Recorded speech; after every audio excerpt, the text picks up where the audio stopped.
India गठबंधन के 214 सांसदों से डर गई मोदी सरकार? क्या वह और भी मजबूत हो गए, भारी पड़ रहे हैं मोदी सरकार पर? पीएमओ में हलचल तेज हो गया है। पीएमओ के अंदर बैठकों का दौर जारी है और चेहरे पर थकान, मायूसी, डर, चिंता, यह सब कुछ छाया हुआ है। मैंने कहा ना, यह सिर्फ और सिर्फ धर्मेंद्र प्रधान का इस्तीफा नहीं, इस आंदोलन ने इतना शॉर्ट पीरियड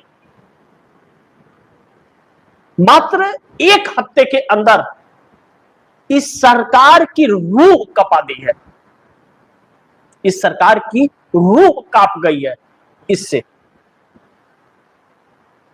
और इसमें कोई बुजुर्ग नहीं, इसमें 50 साल का नौजवान नहीं, यह सब जेनजी और अल्फा, यही दो थे। जेनजी यानी कि 25 से 30 और अल्फा 10 से 12, 15, वह इसमें थे। यानी कि इस देश की आने वाली युवा पीढ़ी, जो इस देश का भविष्य है, वह अपने भविष्य को लेकर के स्वयं कमान संभाल लिया है। क्योंकि यह इनका जो डराने का सिलसिला, धमकाने का सिलसिला, पीटने का सिलसिला, नक्सल कहने का, अर्बन नक्सल कहने का, मुस्लिम लीग से जोड़ने का, पाकिस्तानी कहने का, जो इनका नजरिया था, जो धर्म में बांटा जा रहा था, सबको अलग कर दिया और जेनजी और अल्फा ने कमान संभाल लिया। वही तो जेनजी ने ही तो नारा लगाया, 56 इंच का छोटा बंदर, भाग नरेंद्र, भाग नरेंद्र।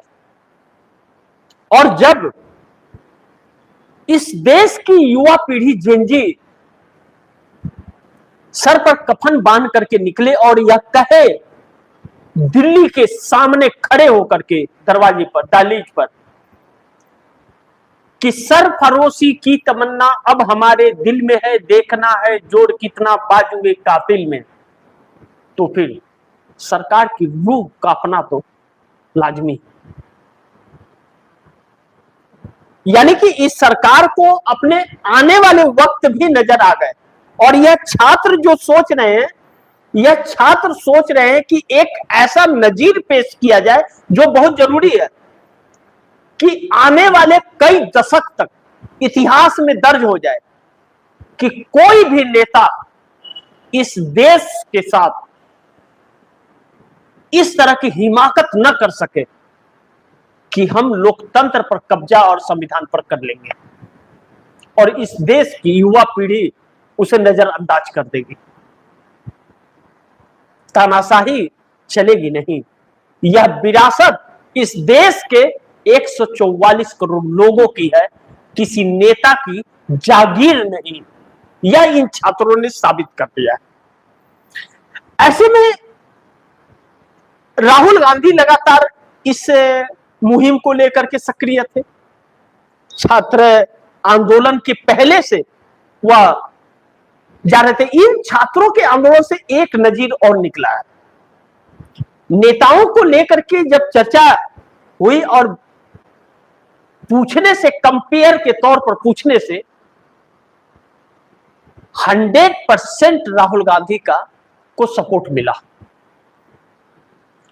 कि महीनों से वह शख्स इस सरकार को चिता रहा है और बच्चों के बीच जाकर के आंदोलन का मुहिम चला रहा है, देश को जगा रहा है। पहले नेता, इस देश के पहला नेता राहुल गांधी बन गए हैं, जो आम जनता के बीच और युवाओं के बीच जाकर के अपना प्रेजेंटेशन लगातार दे रहे हैं, ग्राफिक के जरिए, रेगुलर। कोई भी नेता हमारे देश में आज तक इस तरह प्रेजेंटेशन जनता के बीच में नहीं दिया है। और मोदी सरकार में तो कोई है भी नहीं जो दे सके ऐसा। नकल भी नहीं कर पा रहे हैं। थोड़े पढ़े लिखे रहते तो शायद हो भी जाता। तो अब ऐसे में इस सरकार के लिए संकट हो गई कि वह इंडिया गठबंधन के जो 26 सांसद टूट गए थे, 214 सांसद इंडिया गठबंधन के बचे हुए थे, उसमें से तोड़कर लाने की जो कोशिश थी 362 का सपना पूरा करने के लिए, वह अब नहीं आएंगे।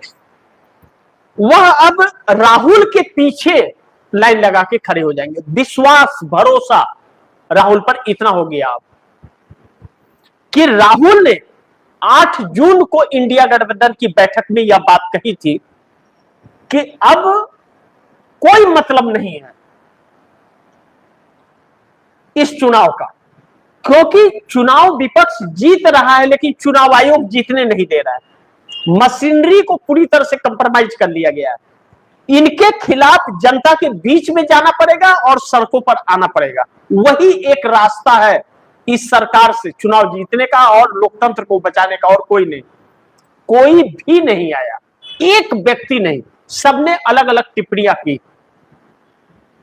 यह सब कुछ देखने के बाद राहुल गांधी का एक 9 मिनट का ऑडियो रिलीज होता है इंग्लिश और हिंदी के अंदर, और उसके बाद दूसरे ही दिन राहुल गांधी इमरजेंसी बैठक अपने सभी जिला अध्यक्ष और प्रदेश अध्यक्षों का बुलाते हैं और वहां पर फैसला लेते हैं कि हम हर राज्य के हर शहर में प्रदर्शन करेंगे छात्रों के प्रति कि जो सरकार छात्रों से साथ धोखा कर रही है पेपर लीक का। और वह कैंपेन शुरू हो जाता है और उस कैंपेन शुरू होने का ऐसा असर पड़ा कि पूरे देश में छात्र उतर गए और मोदी सरकार अब उसी से डर रही है कि वह इंडिया गठबंधन के 214 सांसद अब एकजुट होकर के और बाकी के भी बच्चे कुछ राहुल गांधी के पीछे खड़े हो जाएंगे। तो ऐसे में पीएमओ में हलचल बड़ी तेज हो गई है। लेकिन इसके साथ साथ एनडीए के कितने सांसद मोदी का साथ देंगे? अब 53 में चंद्रबाबू नायडू को सबसे ज्यादा डर है, बाकी को तो इसकी जरूरत है, भाजपा के बगैर नहीं होगी तो वह खत्म भी साथ ही होंगे। चंद्रबाबू नायडू को डर बहुत ज्यादा है क्योंकि चंद्रबाबू नायडू 2/3 बहुमत से सत्ता में आते हैं आंध्रा में, और आंध्रा के अंदर भी यह सब चीजें हो रही हैं और 100% टैरिफ अमेरिका का सामना भी देश कर रहा है। ऐसे में जो आंध्रा के अंदर समुद्री किसान हैं, जो सी फूड सप्लायर्स अमेरिका में हैं, उन किसानों का कारोबार पूरी तरह से चौपट हो रहा है। और चौपट हो रहा है तो चंद्रबाबू नायडू की सरकार को 25,000 करोड़ रुपए के रेवेन्यू का नुकसान होगा। उससे वोट बैंक जो खसकेगा वह अलग। वक्फ बोर्ड संशोधन बिल 2025 का सपोर्ट चंद्रबाबू नायडू मोदी को करके मुस्लिम वर्ग का जो वोट इनको मिलता था 7.5%, वह इनसे दूर हो गया। और जिन युवाओं ने बढ़ चढ़ करके वोट दिया था, जो सत्ता में आ गए, वह युवा इनको छोड़ गए। तो फिर चंद्रबाबू नायडू के सामने दो रास्ते में एक रास्ता चुनना है कि पतन कराना है या फिर अपने आप को बचाना है। मोदी के साथ रहे तो पतन हो जाएगा और साथ छोड़े तो शायद 2029 में न जीते तो भी आने वाले वक्त में सत्ता में आने की उम्मीद रहे। वरना भारतीय जनता पार्टी के साथ तो न 13 में रहेंगे और न 56 में, पूरी तरह से खत्म होने की कगार पर आकर के खड़े हो जाएंगे। तो ऐसे में एनडीए गठबंधन के 53 सांसदों में चंद्रबाबू नायडू भी अब बहुत चक्कर में पड़ गए। फैसला उन्हें करना है, क्योंकि जनता आक्रोशित है और किसानों के कदम दिल्ली की तरफ बढ़ने लगे हैं।